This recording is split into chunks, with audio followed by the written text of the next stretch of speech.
तर मग हॅलो मित्रांनो, का म्हणता पुष्कळ दिवसानंतर मी ब्लॉग बनवला स्वागत आहे माझ्या छोट्याशा ब्लॉगमध्ये. पहिला डे 1 आहे ब्लॉगचा इंस्टावरचा. इकडे मी करलो केस. नंतर मी थोडा वेळ झोपलो होतो. इकडे 4 पण वाजले होते. उठलो, तयारी केली आणि इकडे कंगवा पावडर इकडे लावून आता मी इकडे दुपट्टा बांधून मी निघतो, कारण की ऊन गडचिरोलीमध्ये आधीच खूप आहे. तर मी आता पोहोचलो MSCIT इकडे शिकवणं सुरू आहे आणि मी ते ब्लॉग बनवतो. आणि इकडे बाहेर क्लास संपल्यानंतर वेदांत आणि राधे भेटला आणि राधे मला आता मी राधेला म्हणलं की मला सोडून दे म्हणून. तो मला सोडून देत आहे बस स्टँडवर. तर आम्ही पोहोचत असताना मी राधे सोडून दिला, मी बाय म्हणलं आणि आल्याच इथं बस लागली होती. गर्दी तर खूप होती. थोड्या वेळात मी पोहोचलो, पण आता बसच्या अंदर सीट पण लवकरच मिळाली. आणि हे बघा आमच्या गडचिरोलीचं चौक किती सुंदर दिसत आहे.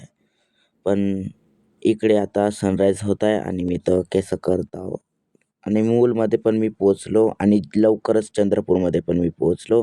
बसच्या खाली उतरला, बसला बाय केला आणि मी चंद्रपूरच्या रस्त्याने एकटाच चाललो. पण लवकरच मी हॉलमध्ये पण पोचलो. बारशाला आलो तर मी तुम्हाला सांगलंच नाही. पण इकडे माझ्या आजीला मी माझी बॅग देऊन दिली आणि नंतर मी गेलो मंचुरियन खासाठी. मंचुरियन वगैरे खाल्ले आणि हा क्रिश बघा कसं तरी तोंड बनवतोय. इकडे मग पाहुणे वगैरे चालले गेले घरी. मग आम्ही पण घरी गेलो या भूतिया रेल्वे ट्रॅकने. पण हा ब्लॉग कसा वाटला तुम्हाला मला नक्की कमेंटमध्ये सांगा. पुढचे मी ब्लॉग 2 येईल, 2 दिवसानंतरच येणार आहे.